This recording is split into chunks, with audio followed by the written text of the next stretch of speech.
Capitalization of income method, single property appraisal. The capitalization of income method also is referred to as the income loss or rent loss method depending on the type of property being appraised, that is, commercial, industrial, utility, or residential. In previous editions of this text, the term rent loss was used to denote the loss of income from rent. In this text, the term income loss includes any rent loss as well as all other income that may be lost to depreciation. In the capitalization of income method, the depreciation estimate is byproduct. It is a byproduct, of the estimate of the value of the property. This method uses the same technique as the sales comparison method, except that net income to the property is capitalized into value. This becomes the basis of value for the property rather than a sale price. This is a viable method for income properties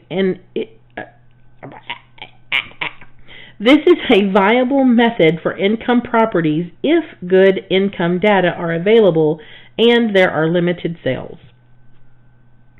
In the income approach, depreciation is accounted for in the process of estimating the quantity, quality, and duration of the income and, ultimately, the property value.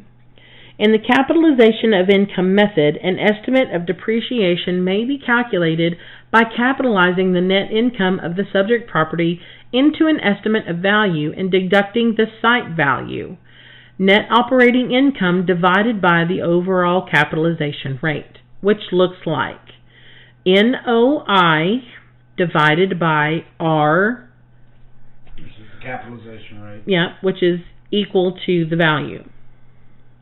The resulting improvement value is then subtracted from the estimated cost, new to estimate the total depreciation the improvement has suffered. Dividing the lump sum depreciation of the improvement by its cost new equals the total depreciation percentage. Dividing the total depreciation percentage by the age of the improvement provides an annual depreciation percentage. The steps needed to estimate depreciation by the capitalization of income method are as follows. Number 1, estimate cost new of the improvement. Number 2, estimate net operating income, or the NOI. Number 3, capitalize results of step 2 into the property's value. Number 4, subtract the market value of the land from the property's value in step 3 to obtain improvement value. Number 5, divide the improvement value from step 4 by the cost new to yield the depreciation percentage. And number 6, to estimate yearly depreciation, divide the result from step 5 by the effective age of the improvement. Please note the cost new is equal to the replacement, reproduction, original, or trended reproduction cost. The capitalization of income method also has market justification when income expense information is derived from the market. With accurate current market income data and capitalization rate derivation, the capitalization of income method should provide an estimate of depreciation that is as valid as that obtained by the sales comparison method. Table 10.2 illustrates the capitalization of income method of estimating depreciation. Are we reading this?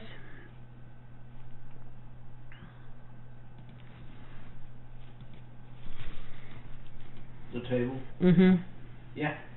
Okay.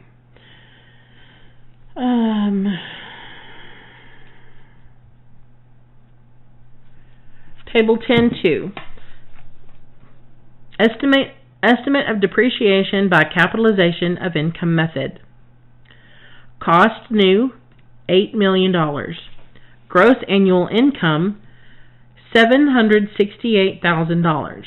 Less the operating expense of $184,150, which equals the operating income of $583,850. Wait a minute. Read that again. Which part? The $583. $583,850. I said cents, didn't I? You said $583.850. Wow. Why don't you start over on that chart? How about Okay. I guess I need to start over on this chart. I can't believe I said that. I don't know where my brain is. It's after 10, so I'm like... So, Table 10.2, Estimate of Depreciation by Capitalization of Income Method.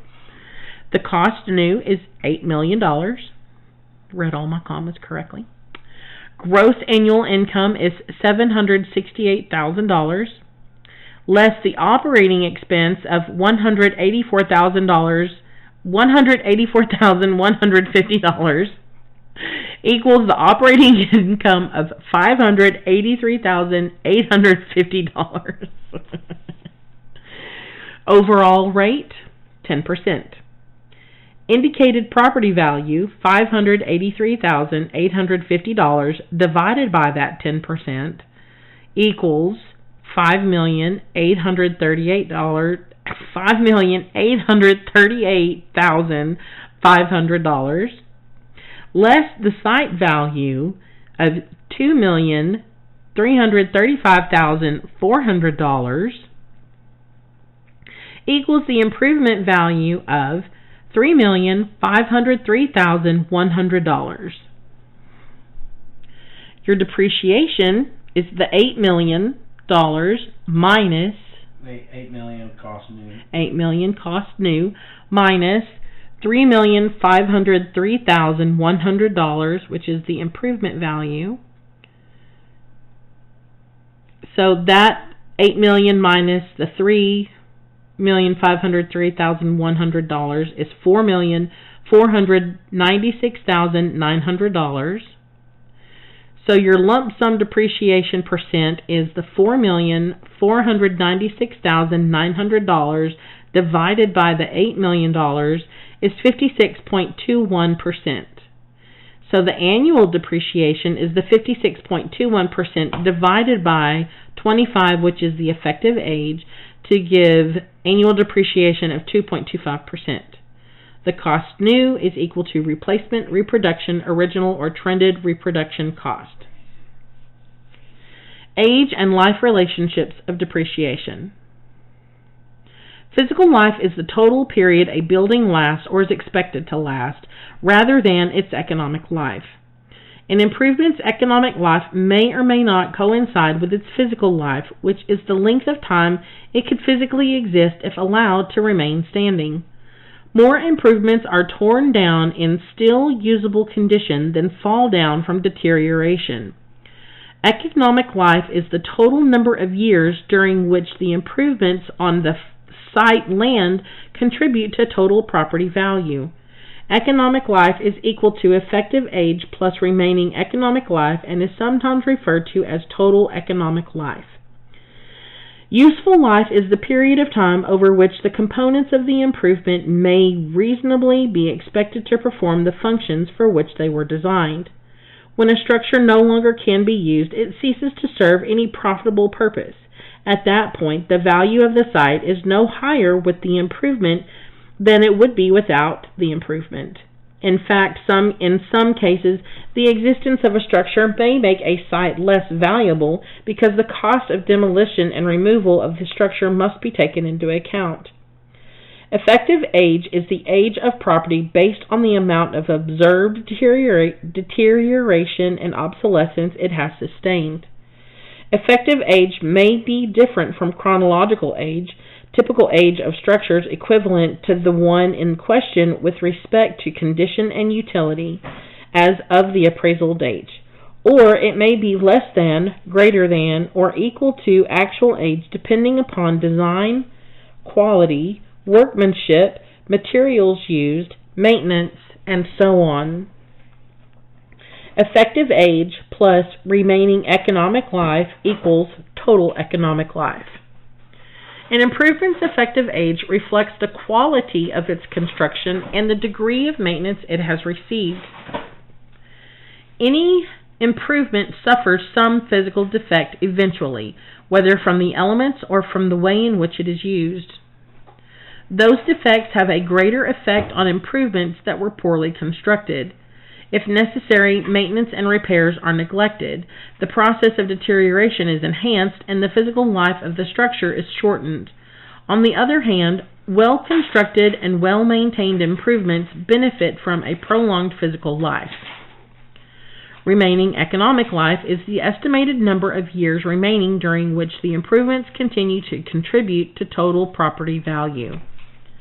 Remaining economic life is equal to total economic life minus effective age. In determining the period during which the improvements continue to contribute to total property value, the appraiser must consider not only the present condition of the improvement, but also other known factors that might affect its future use or desirability, such as the use or condition of nearby property.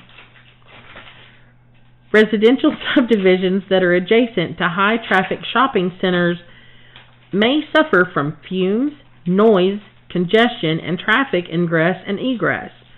Over the remaining economic life of the property, a single-family residences may be sold more frequently and receive less investment in maintenance than those residential subdivisions further away from the influence of the shopping area.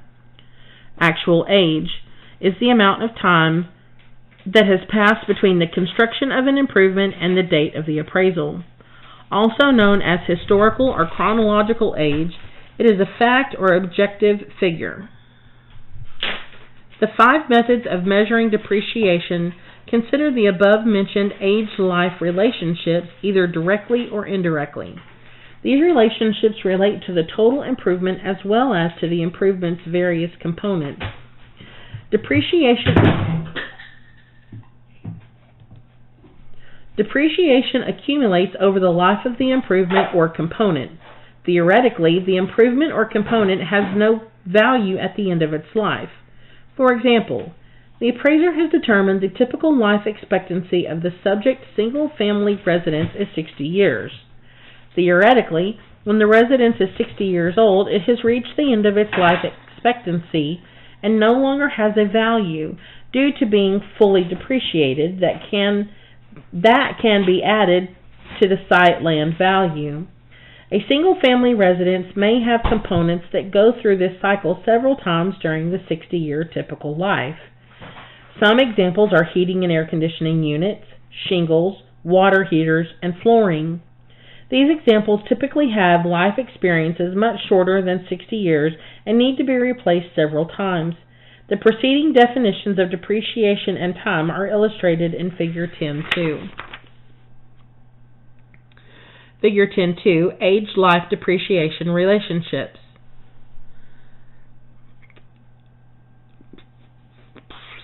So, physical life lasts longer, I guess, than total economic life.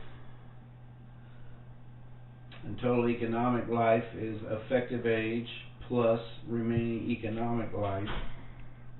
And actual age can be greater than or less than effective age in number of years. It's based on a number of years line. I'm glad you were here to read that because I had no idea. Note that the age-life relationships used to develop an estimate of total depreciation in the indirect methods of measuring depreciation by market extraction and economic age-life methods include effective age, remaining economic life, and total economic life. The age-life relationships used in estimating deterioration in the individual components and physical deterioration in the breakdown method are actual age, remaining useful life, and total useful life. The depreciation terms used in the direct breakdown method of measuring depreciation emphasize the separation of physical deterioration from functional and external obsolescence. The indirect economic age-life method of measuring depreciation employs economic life and considers all 3 forms of depreciation in one lump sum calculation. As a result, the effective age estimate considers not only loss in value due to physical wear and tear, but also loss in value from functional obsolescence and external obsolescence.